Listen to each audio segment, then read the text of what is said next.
Spacecraft discovers thousands of doomed comets. Presented by Science at NASA. For an astronomer, discovering a comet can be the highlight of a lifetime. Great comets carry the names of their discoverers into history. Comet Halley, Comet Lovejoy, Comet Hale-Bopp are just a few examples. Imagine the frustration, though, if every time you discovered a comet, it was rapidly destroyed. Believe it or not, this is what happens almost every day to the most prolific comet hunter of all time. The Solar and Heliospheric Observatory, better known as SOHO, is a joint project of the European Space Agency, or ESA, and NASA. Orbiting the Sun at 1.5 million kilometers or 932,000 miles from Earth, the distant observatory has just discovered its 3,000th comet, more than any other spacecraft or astronomer. And just about all of SOHO's comets have been destroyed.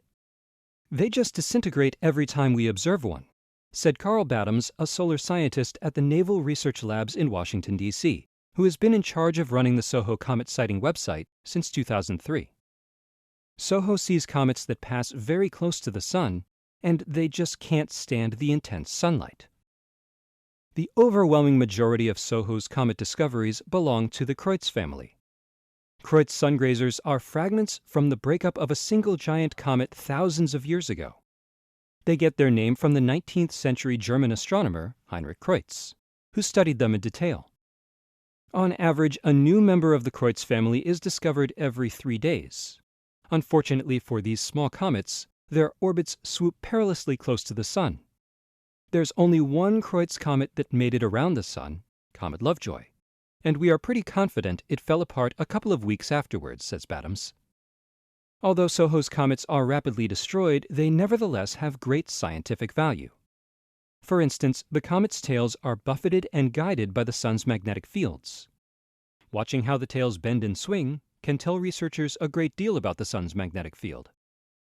Prior to the launch of SOHO in 1995, only a dozen or so comets had ever been discovered from space, while some 900 had been discovered from the ground since 1761.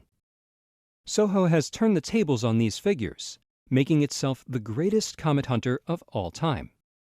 But SOHO hasn't reached this lofty perch alone. The spacecraft relies on people who sift through its data. Anyone can help because SOHO's images are freely available online in real time. Many volunteer amateur astronomers scan the data on a daily basis for signs of a new comet. The result? 95% of SOHO comets have been found by citizen scientists. Whenever someone spots a comet, they report it to Battams. He goes over the imagery to confirm the sighting and then submits it to the Central Bureau for Astronomical Telegrams, which gives it an official name. And the name is, you guessed it, SOHO. While comets spotted from the ground are named after the person who first discovered them, comets first observed by a space-based telescope are named after the spacecraft. The 3,000th comet discovered was named SOHO 3000. Naturally, it has already been destroyed. SOHO doesn't mind, though. The greatest comet hunter ever has already moved on to the next sungrazer. SOHO 4000, anyone? For more news about hot comets and other celestial discoveries, stay tuned to science.nasa.gov.